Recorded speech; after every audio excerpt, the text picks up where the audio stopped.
eu fui desafiado a ampliar ainda mais o entendimento do que é ser igreja. Então eu fui para dentro da palavra buscar quais são os nomes que a igreja é chamada na palavra. Porque a igreja tem nome, a igreja tem dono, um dono que morreu por ela e ressuscitou por ela, um dono que se diz que é a cabeça de um corpo. Então a igreja é chamada de muitos nomes.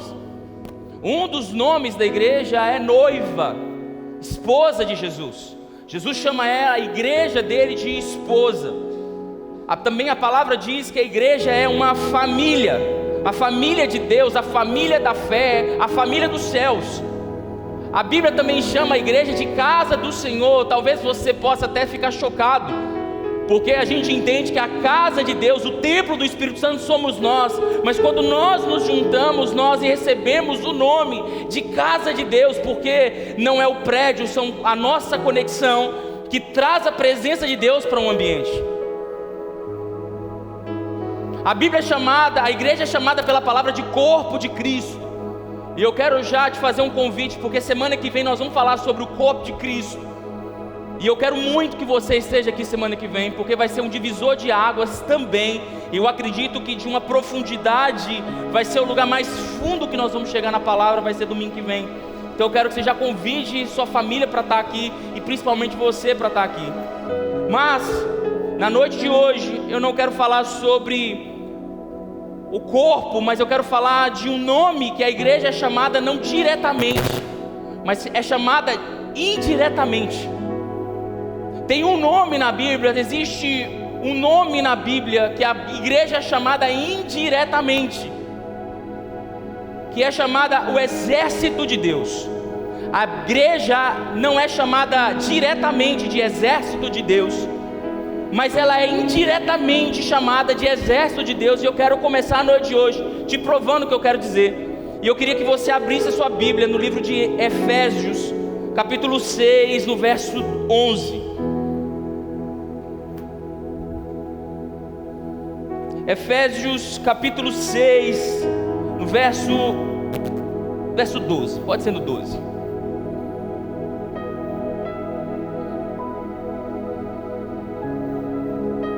Efésios capítulo 6, no verso 12, diz assim: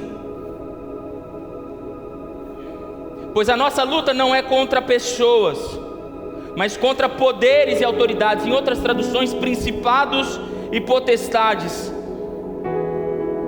contra dominadores desse mundo das trevas, ou hostes espirituais, contra as forças espirituais do mal, ou forças espirituais do mal nas regiões celestiais. Por isso, vistam-se de toda a armadura de Deus, para que possam resistir no dia mau e permanecer inabaláveis depois de terem feito tudo. Então, se a Bíblia está dizendo para que a gente vista uma armadura, Ele está chamando a gente de soldado e chamando o corpo de Cristo de exército.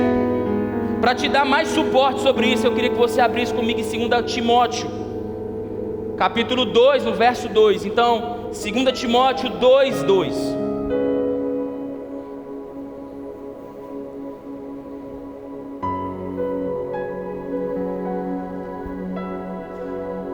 Suporte comigo os sofrimentos, como um bom soldado de Cristo Jesus. Fala para a pessoa que está do seu lado: seja um bom soldado de Cristo Jesus. Nenhum soldado se deixa envolver pelos negócios da vida civil, já que deseja agradar aquele que o alistou.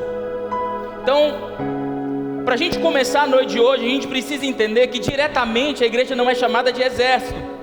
Mas quando nós caminhamos pela palavra, essa analogia de exército, ela é construída a todo momento. Se você parar e ler um pouco a palavra, você vai ver que o termo Senhor dos Exércitos aparece na palavra por mais de 200 vezes. O texto clássico do Senhor dos Exércitos é quando um menino, diante de um gigante, diz para ele: você vem comigo com espadas e lanças, mas eu vou contra ti em nome do Senhor dos Exércitos. A gente sabe o que aconteceu, não sabe? E você sabe por que Davi disse isso? Porque quando ele declarou o nome do general a quem ele servia, ele agora estava debaixo do comando daquele general e não mais por conta própria. Então ele disse: eu já não estou mais sozinho, eu não estou indo com você com pau e com pedra, eu estou indo com você em nome do Senhor dos Exércitos. A gente sabe o que aconteceu, a gente sabe que aquele gigante se tornou... A Bíblia diz que a pedra que Davi lança bate na cabeça de Golias, e o impacto de Golias era para Golias cair para baixo. Mas a Bíblia diz que quando a pedrada acertou Golias, ele caiu para frente. Pentecostal igual eu sou, eu não acredito que foi a pedra de Davi, foi a mão de Deus dando um tapão na cabeça de Golias para que Golias caísse. A gente sabe que a pedra não matou, o que matou foi a própria espada dele, que fez ele ser degolado, e Davi matou o gigante. Então eu acredito que essa mensagem de entender quem nós somos pode trazer para mim e para você uma dimensão de relação com Deus e de apropriação daquilo que Deus nos chamou para ser, que vai fazer toda a diferença na nossa relação com as pessoas, na nossa relação com o pecado, na nossa relação com os nossos problemas, e na nossa relação com o próprio diabo, e na nossa relação com o próprio Deus. Por isso a batalha, porque o crente acredita que o diabo pode ser um inimigo intransponível, quando a palavra diz que ele já foi derrotado na cruz do Calvário. A gente acredita que o pecado pode ser intransponível, e a maior barreira de um homem conhecer a Deus não é o diabo, é o pecado. Então nós dissemos para nós mesmos que o pecado é uma barreira intransponível, porque nós não entendemos sobre o comando de quem nós estamos. Muitos de nós nos relacionamos com as pessoas, tratando-as como um exército diferente, como pessoas que não têm relação com a gente, como pessoas que é eu contra você, nós contra ele. Eu não sei se você viu a abertura das Olimpíadas essa semana. Quem viu a abertura das Olimpíadas? Vocês viram a sátira que fizeram com a Santa Ceia, com o quadro de Da Vinci representando a última ceia? Vocês viram isso? Um grupo de drag queens zombando da última ceia de Jesus. Rapaz, o que deu de crente falando mal? Diz, eu não sei se essa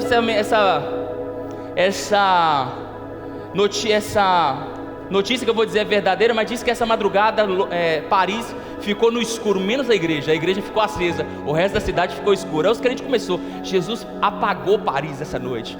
Eu falei: gente, calma, menos, segura a onda aí, que Jesus vai apagar de outra forma, fica tranquilo. Eu acredito que quando a gente entende que nós estamos a serviço de um exército, nós podemos ter uma clara referência que nós estamos numa guerra. Você pode dizer para quem está aí do seu lado: você está em guerra, você tem um comandante, você tem um alvo, você tem um inimigo e você tem uma missão. Se isso estiver claro na sua cabeça, você não se perde. Se você sabe que você está dentro de um exército, que esse exército tem um alvo, tem uma missão, tem um inimigo e tem um comandante, você não fica perdido, você sabe para onde você vai. O grande problema é que muitos de nós, por não entender isso, tem aberto mão das armas que o Senhor tem confiado a cada um de nós. Eu quero profetizar sobre a sua vida, que essa noite você vai retomar as armas que o Senhor confiou nas suas mãos. Você crê nisso? Você pode dizer um amém aí, bem alto. Deus vai te devolver armas aqui essa noite, e você vai descobrir novas armas que Deus quer te entregar essa aqui, hoje, essa noite, em nome de Jesus. Então eu queria te convidar a abrir sua Bíblia no livro de Mateus, capítulo 16, no verso 13.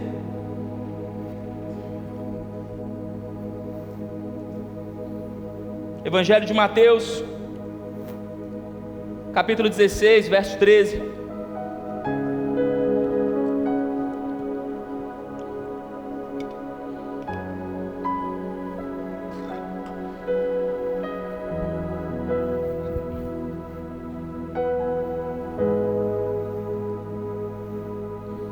Chegando Jesus à região de Cesareia de Filipe, perguntou aos seus discípulos: quem os homens dizem que o Filho do Homem é?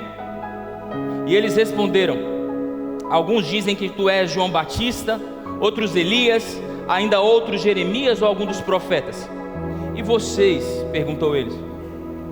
quem dizem que eu sou? E Pedro respondeu: tu és o Cristo, o Filho do Deus vivo. E respondeu Jesus: feliz é você, Simão, filho de Jonas, porque não foi lhe revelado isso por carne ou sangue, mas pelo meu Pai que está no céu. Eu lhe digo que você é Pedro, e sobre essa pedra edificarei a minha igreja, e as portas do inferno, grave isso, as portas do inferno não prevalecerão sobre a igreja. Eu darei chaves do reino dos céus, e o que você ligar na terra terá sido ligado nos céus, e o que você desligar na terra também será desligado nos céus. Aleluia. Fecha seus olhos, eu quero orar um pouco com vocês. Meu amigo Espírito Santo, eu oro essa noite porque existem pessoas aqui sendo alvejadas pelas portas do inferno. Pessoas aqui que estão sendo oprimidas pelas portas do inferno. Negócios oprimidos pelas portas do inferno. Ministérios presos pelas portas do inferno, resistidos pelas portas do inferno.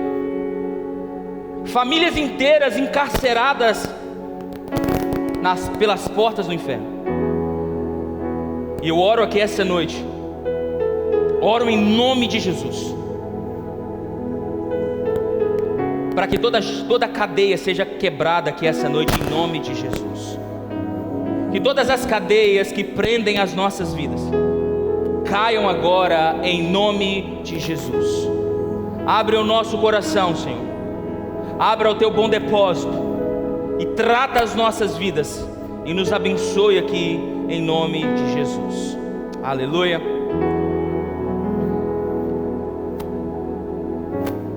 Versículo 13 diz que Jesus estava na região de Cesareia de Filipe.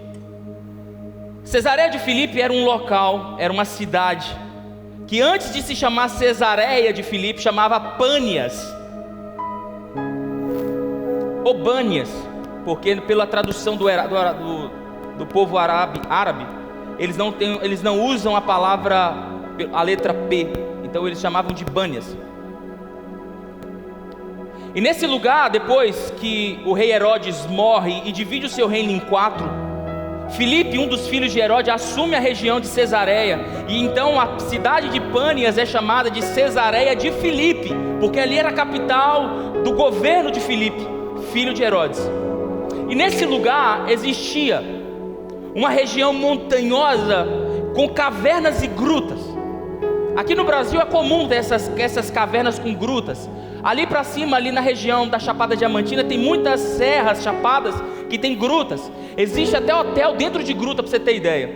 Tem uma cidade famosa, não famosa para a gente, mas para os católicos é até famosa, chamada Bom Jesus da Lapa, que existe uma igreja dentro de uma gruta, aqui na Bahia. E nesse mesmo lugar, chamado Cesareia de Filipe, tinha um lugar de adoração dentro da gruta. E o Rio Jordão, a nascente do Rio Jordão era dentro dessa caverna. Nesse lugar, essa gruta, existia um lugar de adoração a um deus chamado Pan. Pan era uma entidade, talvez você conheça ela pela mitologia grega. Ele era metade homem e metade bode. E Pan era um deus que recebia sacrifícios animais e humanos. Então as pessoas chegavam nessa gruta com crianças e com animais, e tinha fendas nessas grutas, que eles chamavam essas fendas de porta do inferno. E tanto crianças quanto animais eram jogados em adoração ao deus Pan. Só que nem todos eram aceitos. Eles acreditavam que o sacrifício que sangrava, Pan não aceitava. Quando eles saíam da gruta e viam o rio manchado de sangue, Pan não tinha aceitado o sacrifício. Se o rio corresse limpo, então Pan tinha aceitado o sacrifício. Além de muito macabro, Pan ainda era uma entidade altamente temida na floresta. Para que você tenha ideia, a palavra pânico vem do deus Pan. Pandemônio vem de Pan. Pandemia vem de Pan. tudo que causa terror no homem era atribuído ao deus Pan. Então Pan, além de ser um lugar, Cesareia, de lugar de adoração a um deus bestial, era um lugar onde as pessoas viam sacrifícios humanos banhados a sangue, um lugar terrível. E aí vem Jesus com os seus 12, vão lá dentro da caverna. Eu imagino a galera olhando um para o outro e falando assim: rapaz, a gente vai chegar lá no meio da porta do inferno, porque o lugar é chamado de porta do inferno. O que Jesus está querendo na porta do inferno? Eu imagino os gritos, e Jesus caminhando diante das grutas ali, passando ali, e os discípulos ouvindo os gritos, os horrores, porque aquilo que você não conhece ainda te dá mais medo. Quem nunca viu um assovio numa rua escura de madrugada, está passando de madrugada, voltando para casa, ouve aquele sussurro de um passarinho, só aquilo já é suficiente para te botar medo e você andar mais rápido, não é? Agora imagina no lugar que você pode ser a próxima vítima de um sacrifício. Alguém pode te empurrar ladeira abaixo, e vem Jesus caminhando naquele lugar e diz: olha, vocês estão vendo tudo que está acontecendo aí? Vocês estão vendo tudo? Isso nunca vai prevalecer sobre o que eu vou fazer na vida de vocês. O que eu vou fazer e o povo que eu vou levantar vai suprimir tudo que você está vendo acontecer aqui. As portas do inferno não vão prevalecer sobre o que eu vou construir através de vocês.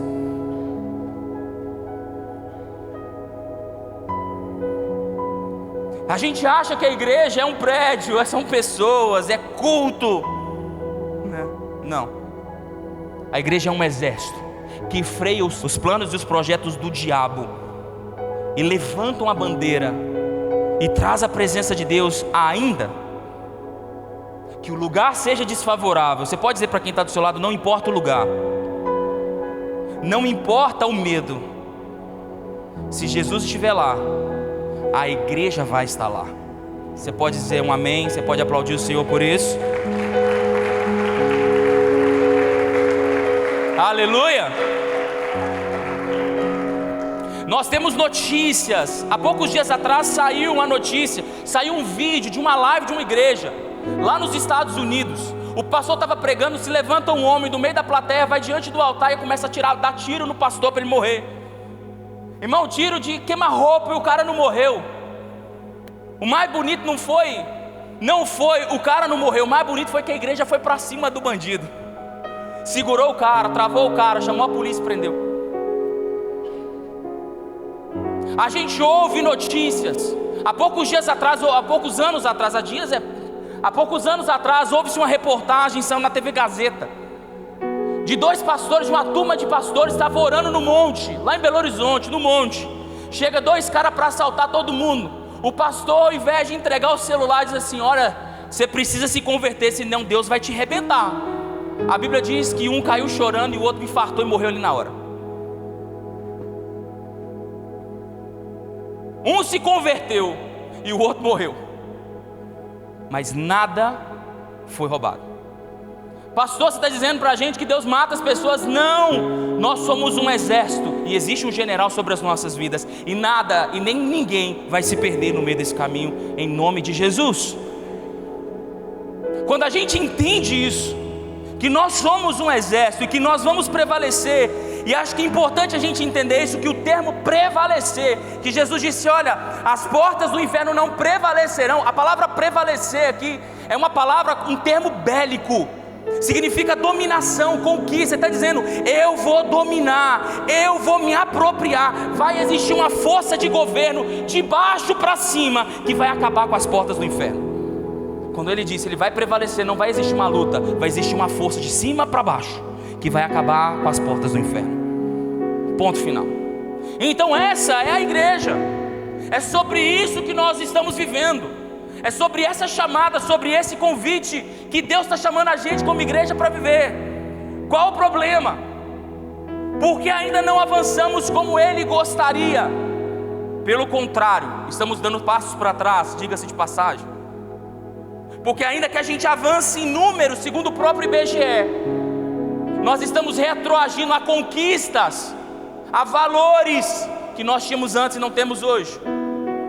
Mas isso é tema para outra história, para outra mensagem. Eu acredito que a gente precisa entender sobre o que nós estamos lutando.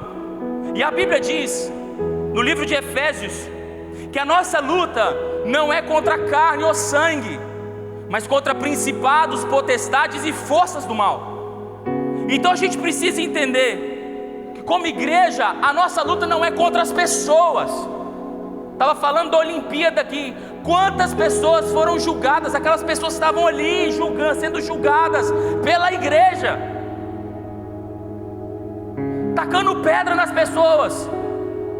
Aquelas pessoas que fizeram aquela encenação não são dignas, não são alvos, não deveriam ser alvos a nossa crítica, deveriam ser alvos a nossas orações, porque quem pode convencer elas não somos nós, é o Espírito Santo. E a gente às vezes está buscando convencer pessoas, ou convencer os nossos irmãos a andar como nós andamos. Queremos fazer com que a nossa família caminhe no nosso ritmo. Queremos que a nossa esposa funcione como nós funcionamos, ou o marido funcione como nós. Nós queremos que o louvor goste das músicas que eu gosto, que o pastor pregue o que eu gosto, que as pessoas me tratem como eu nunca tratei ninguém. E quando as pessoas não fazem o que eu gosto, elas se tornam pessoas indesejadas. E eu não vou nem dizer que tem pessoas que não precisam fazer nada contra você para você não gostar delas. Na igreja católica diz, o meu santo não bateu com o dele. Mas no crente a gente se apropriou desse negócio, só mudou o nome. A espada do meu anjo não bateu com a espada dele. Mentira. A gente não gosta das pessoas porque a gente não conhece as pessoas. E talvez um comportamento dela diferente do seu já é suficiente para você criar antipatia. Você pode dizer para quem está do seu lado, pessoas são mutáveis. O seu grande amigo de 10 anos atrás pode não ser o seu amigo de hoje. Só que as pessoas que passaram pela sua vida, você precisa celebrar elas e não julgar elas. Pastores, líderes que te humilharam, que te abusaram de você, que machucaram, não devem ser julgados. Muitas vezes eles precisam ser celebrados, porque foi através dessa ferida que Deus te colocou em lugares mais altos. Foi através de feridas que você aprendeu e está onde você pode estar hoje.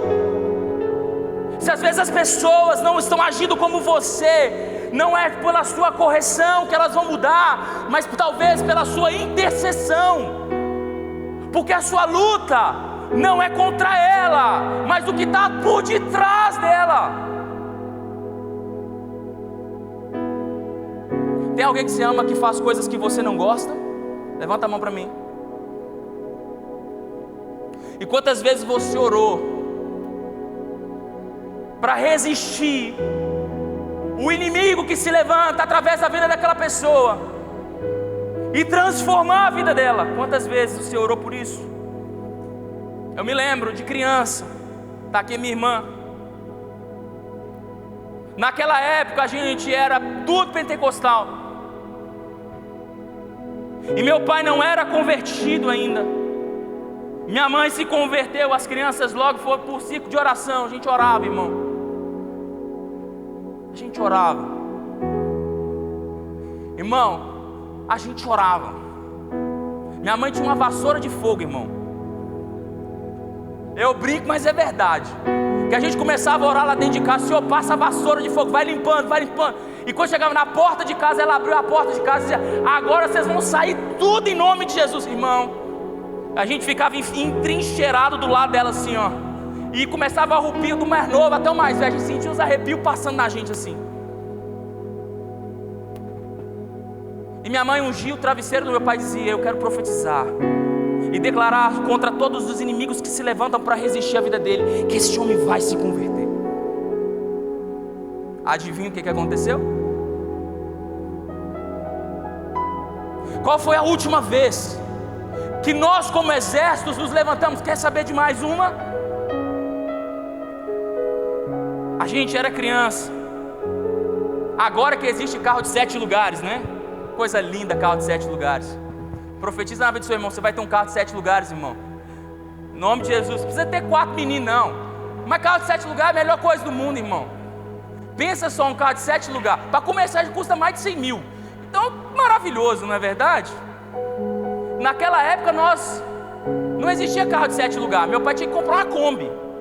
Para caber 4 filhos era Kombi. Aí lançou um carro zero, um S10 zero, que o banco da frente dele, aquele encosto de banco, virava um banco. Naquela época podia andar na frente. Então aquele encosto de braço levantava e virava um banco. Tinha cinto e tudo. O meu irmão mais novo.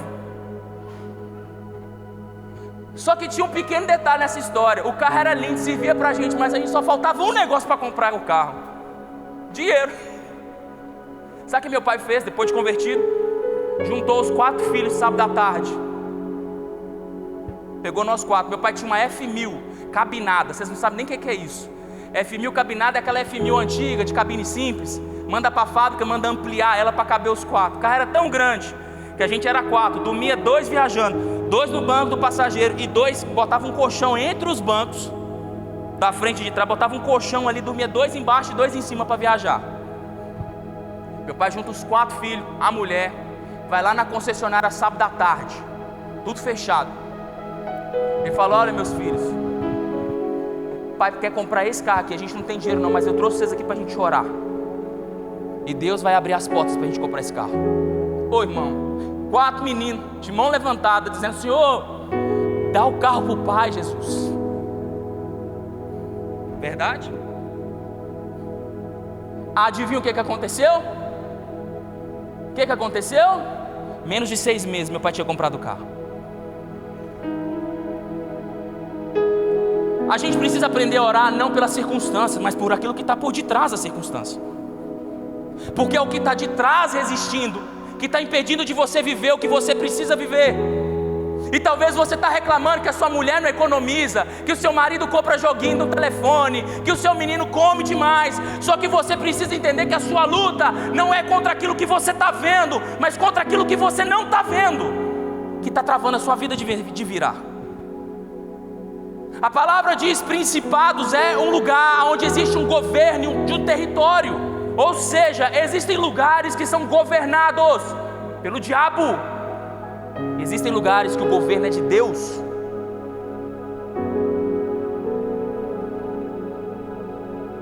E aonde o governo é de Deus, Deus pode liberar a bênção dele sobre a sua vida.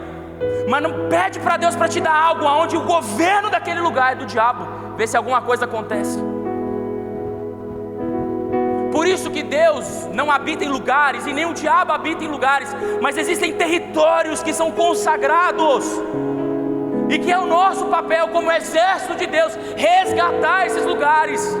A nossa família, o coração da nossa esposa, o coração do nosso marido, o coração dos nossos filhos, podem ser territórios governados pelo diabo. Você conhece pessoas que você fala, uma vida inteira ela não muda? Quem conhece gente assim? Vou perguntar se você conhece, porque se eu perguntar se você é assim, você pode passar vergonha. Mas você conhece gente dura que é difícil de mudar?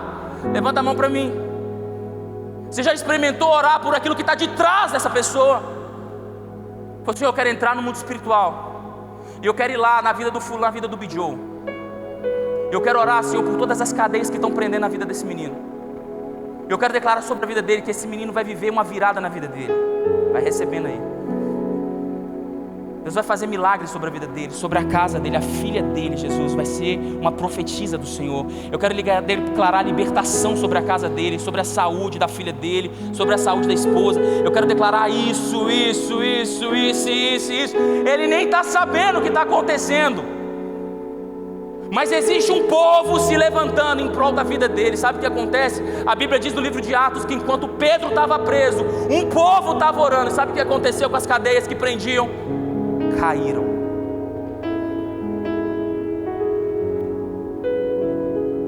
Caíram.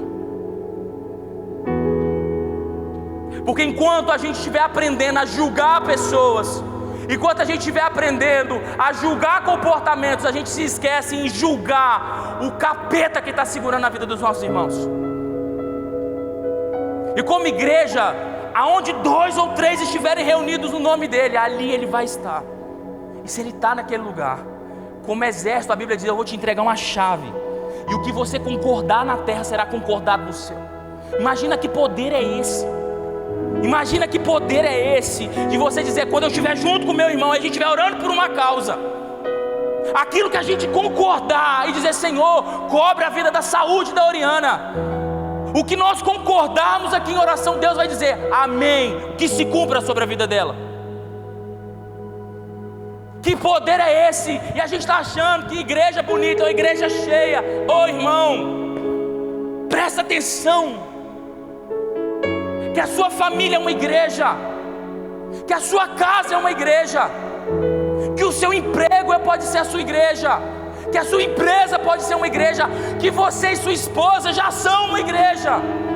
Mas a sua luta não é contra a carne e nem contra sangue, mas contra principados e potestades que estão atuando nos lugares celestiais para prender a vida de vocês. As pessoas não são imutáveis. Está lá um marido que é uma bênção, daqui a pouco o marido começa a dar só cabeçada. Você fala: meu Deus, o menino estava indo na igreja, estava tudo bem, estava tudo maravilhoso, agora o cara parece que está desviando. Aí a gente começa: ô fulano, e começa a cobrar ele, quando a gente devia entrar no mundo espiritual e resistir o que está prendendo a vida dele. Eu quero dizer para você que até o alvo da sua oração essa noite vai mudar em nome de Jesus. Até o lugar, a forma como você ora pode mudar essa noite em nome de Jesus. A Bíblia diz, e eu queria que você abrisse comigo em Lucas capítulo 13.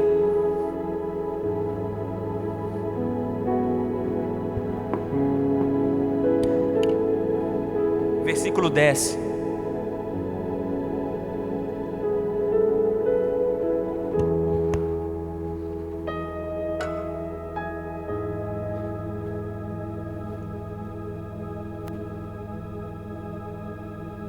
Lucas capítulo 13, verso 10 diz assim: e ensinava no sábado, numa das sinagogas, e eis que estava ali uma mulher que tinha um espírito de enfermidade, havia já 18 anos, e andava curvada, e não podia de modo algum endireitar-se. E vendo-a, Jesus chamou a si e disse-lhe: mulher, estás livre da sua enfermidade. E impôs as mãos sobre ela, e logo ela se endireitou e glorificava a Deus. E tomando a palavra, o príncipe da sinagoga, indignando-se porque Jesus curara no sábado, disse às multidões: 6 dias há em que é mister trabalhar. Nestes dias, pois, vindes para serdes curados, e não no dia de sábado. Respondeu-lhe, porém, o Senhor e disse: hipócrita, no sábado não desprende da manjedoura cada um de vós o seu boi e o seu jumento não a leva para beber água? Agora presta atenção no versículo. E não convinha soltar desta prisão. A mulher foi curada, e Jesus está dizendo que ela estava presa. Não convinha soltar dessa prisão no dia de sábado essa filha de Abraão, a qual 18 anos Satanás mantinha presa. E dizendo ele isso, todos os seus adversários ficaram envergonhados, e todo o povo se alegrava por todas as coisas gloriosas que era feita por ele. Jesus olha para a mulher e diz: olha, você está livre. Mas ela estava doente. Mas Jesus disse: você não está doente, você só está preso. Você está achando que está doente, mas você não está doente, você está preso. E Jesus não opera um milagre de cura, mas um milagre de libertação.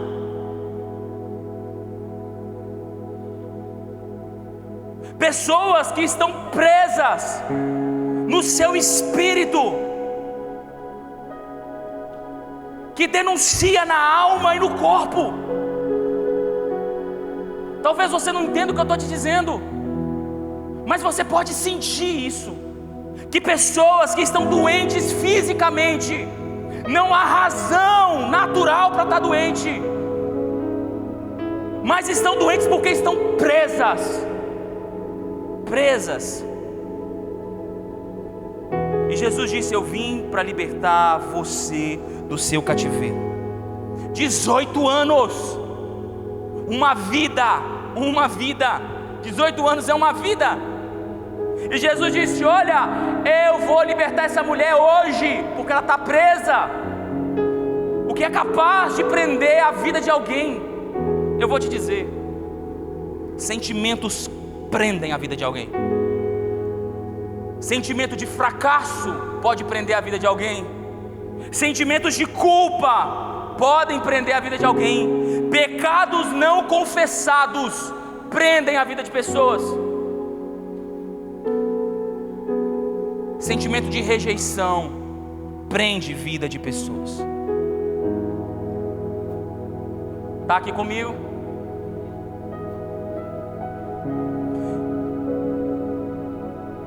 Se nós somos um exército, o que nos impede de trazer libertação? Entendimento, clareza, discernimento, em olhar para a nossa vida e dizer: por que minha vida ainda está presa?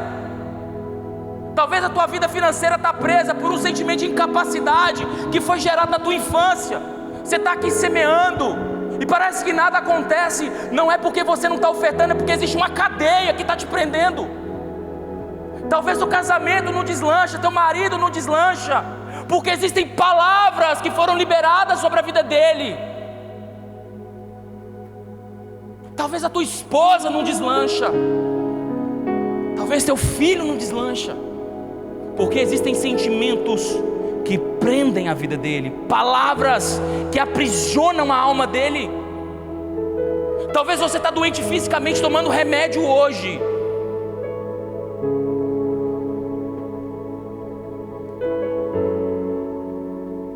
Deus está mandando falar isso para alguém. Você está tomando remédio no lugar de confessar os seus pecados. Se você abrir sua boca, Ele pode te curar aqui essa noite em nome de Jesus.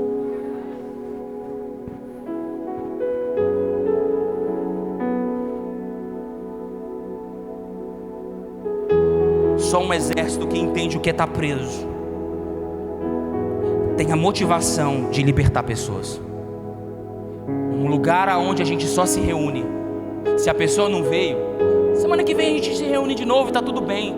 Mas quando nós somos um exército e alguém que nós amamos, que está entrincheirado do nosso lado, avançando com a gente, falta, existe um problema a ser tratado. O que está acontecendo com essa pessoa? Porque ela é importante para mim.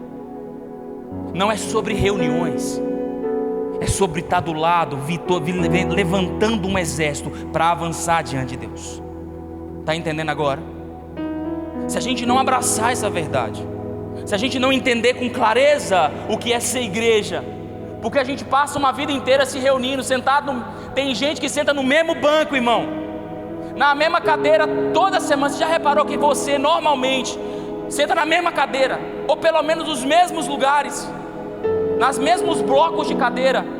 E tem pessoas aqui, graças a Deus isso já caiu, mas no começo da igreja tinha pessoas que ficavam ofendidas porque alguém sentou no lugar dele, como se a cadeira tivesse o nome dele ali escrito.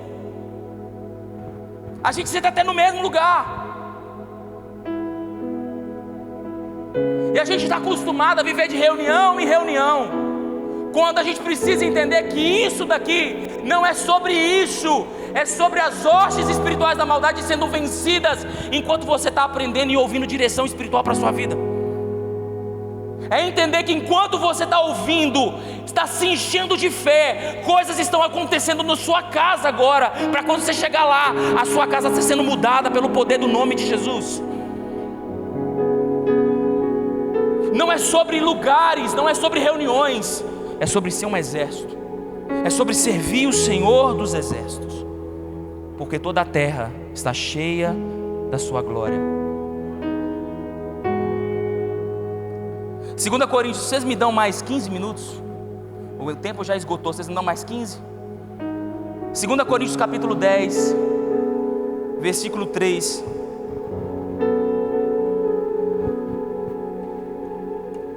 Alguém pede para os meninos do Kids para segurar as pontas para a gente lá, porque eu sei que 9 horas eles vão liberar.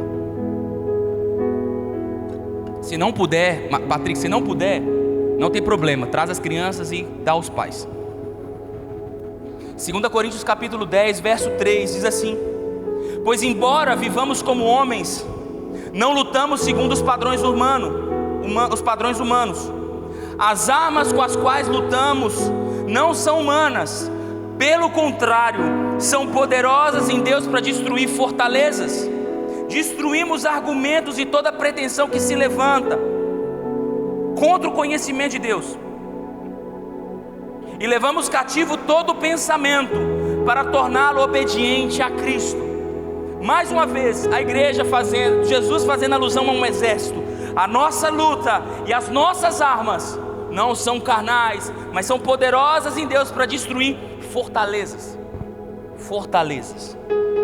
Essa palavra fortaleza não é o que você pensa que é, como fisicamente pode ser um prédio construído, mas pega essa ideia de fortaleza, de um edifício construído, e coloca isso como pensamento no seu coração. É isso. Existem pessoas que a palavra de Deus está vindo sobre a vida dele, e a palavra de Deus vem e bate numa fortaleza. A palavra de Deus vem e bate numa fortaleza. A palavra de Deus vem com mais força e bate e volta para trás, porque não tem força para quebrar aquela fortaleza. Porque dentro daquela fortaleza existem pensamentos, fala comigo, pensamentos, crenças, que impedem a verdade de Deus ocupar espaço dentro de você. E a primeira fortaleza que precisa ser vencida é a sua. Fortalezas na mente, de palavras que foram geradas no decorrer, na jornada da sua vida. A palavra de Deus vem e diz: você é sarado. Aí vem aquela memória da sua mãe dizendo: tadinho desse menino, só vive doente. Aí a Bíblia diz: você é vitorioso. E aí você se lembra daquela palavra: você é filho de pobre, meu filho, não vai dar nada na vida não. Já ouviram isso, né? E aí vem aquela palavra que Deus vai te promover. Aí você vem aquela mensagem: você é comedor de arroz com feijão, você não é melhor do que ninguém não, fica na sua aí quietinho, senão você pode perder o emprego. E Deus está vindo com força para te romper na sua vida, mas existe algo construído dentro da sua cabeça, impedindo Deus de agir na sua vida. Pode o homem impedir Deus de agir? Sim, quando ele nega a verdade de Deus sobre a vida dele. Sim, quando ele põe incredulidade na verdade de Deus sobre a vida dele.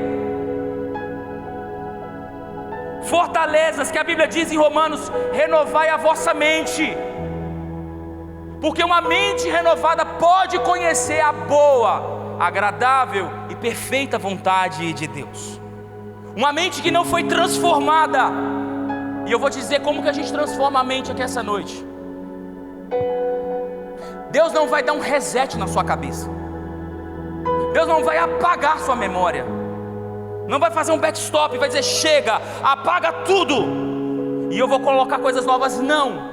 Deus vai colocar verdade na sua vida, e a verdade de Deus vai confrontar a sua verdade.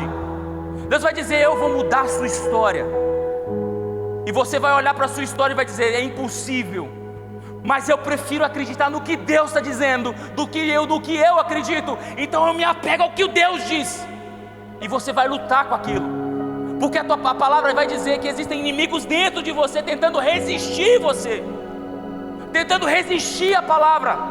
E você vai ter que lutar com aquilo, dizendo: eu acredito e eu profetizo que a minha vida vai ser mudada, e eu acredito e eu profetizo, até que um dia, você pode olhar para quem está do seu lado, dar um sorriso,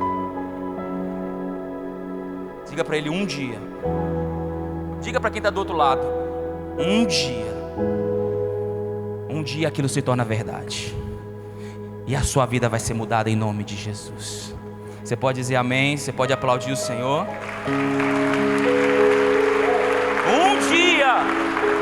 Um dia, mas esse dia não acontece assim instantaneamente. Talvez dentro de você existem batalhas por anos para acontecer. Para as pessoas pode ser de repente, mas para você envolveu anos de batalha para que isso acontecesse. Se nós não vencermos as nossas fortalezas, a gente não vai romper e ser o exército que Deus espera. Eu queria que você abrisse comigo em 1 Pedro. Como eu disse que eu tenho pouco tempo, então vamos lá. Queria falar mais sobre isso, mas vamos. 1 Pedro capítulo 5, verso 8. Sejam sóbrios e vigiem, porque o diabo, o inimigo de vocês, anda ao redor como um leão, rugindo e procurando alguém a quem possa devorar. Mais uma vez, ataque e defesa.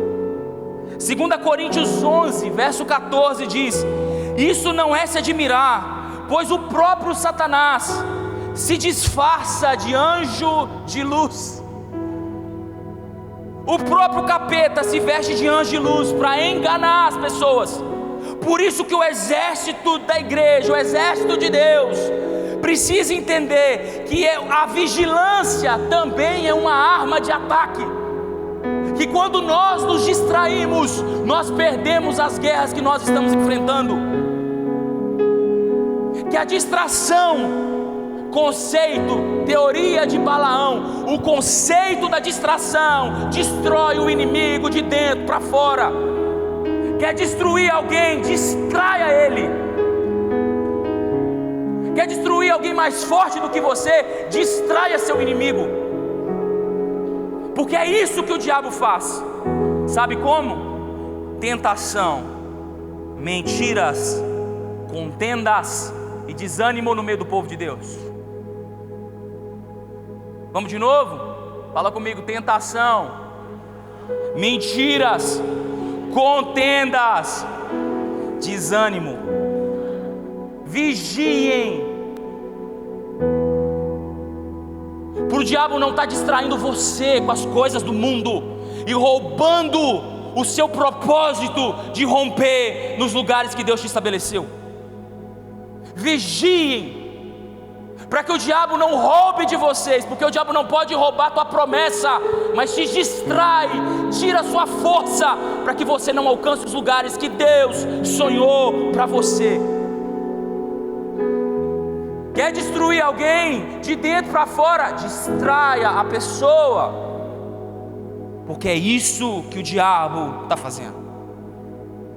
Está enchendo o seu coração em querer ser bem sucedido num lugar aonde não é o seu lugar.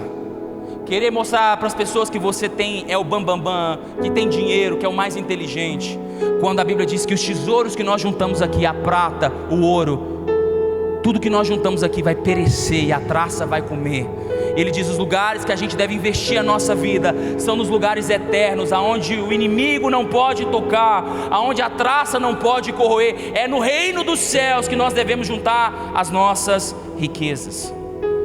Nós vivemos uma geração onde está todo mundo preocupado em quem ganha mais, está todo mundo preocupado em quem vai prosperar mais rápido. Tem menino de 15 anos vendendo curso de coach, irmão, te ensinando a como ficar rico. No caso dele é fácil, é só você nascer na família certa. Talvez você não teve essa oportunidade. Está todo mundo querendo ser bem sucedido. E eu vou te dizer uma coisa: essa corrida é chamada distração na Bíblia.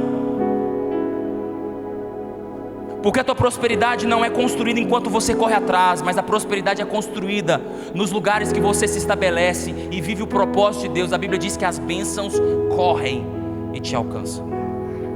Fala para quem está do seu lado: se você está cansado, é que você está correndo a corrida errada.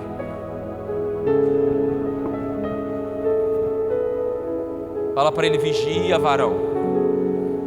Vigia, varão. Abre para mim Colossenses, capítulo 2, verso 15.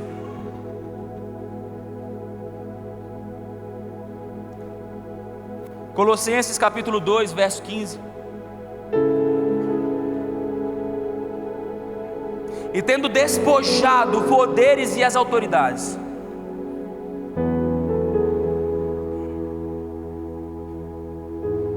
fez deles um espetáculo público, triunfando sobre eles na cruz do Calvário. Eu acho que você não entendeu, senão você já tinha dado um amém.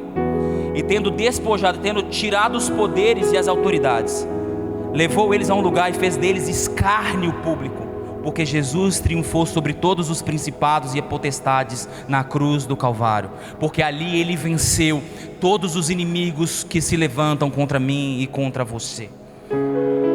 Então nós não somos um exército que está buscando lutar, nós somos um exército que estamos estabelecendo o que já foi conquistado por Jesus Cristo.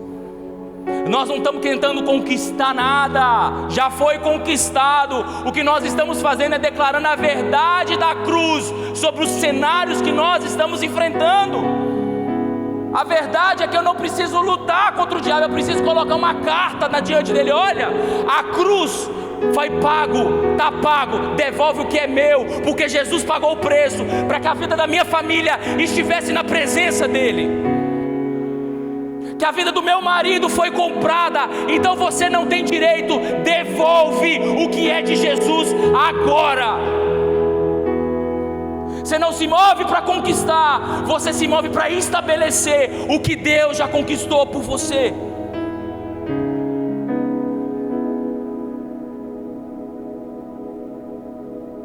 O seu poder,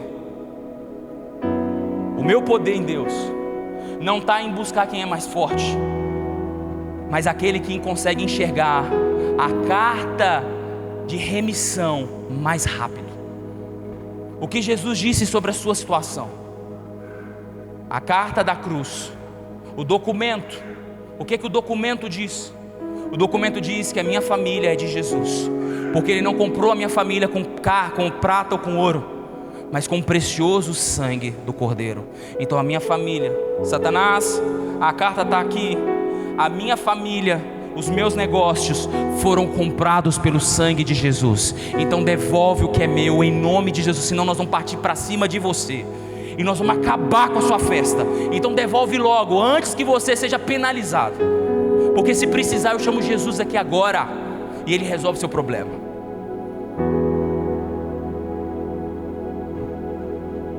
Está entendendo o que eu estou dizendo? Está entendendo o que eu estou dizendo? Está na hora da gente acordar, porque nós somos um exército, e esse exército, eu quero profetizar, como aquele Ezequiel 37, num vale de ossos secos.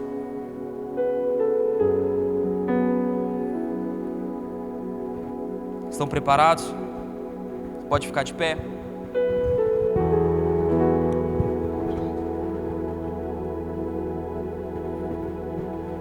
Ezequiel 37 diz sobre um vale de ossos secos. Só que a Bíblia diz que aquele vale tinha um nome, que aqueles ossos tinham um nome. A Bíblia diz que aqueles ossos eram ossos de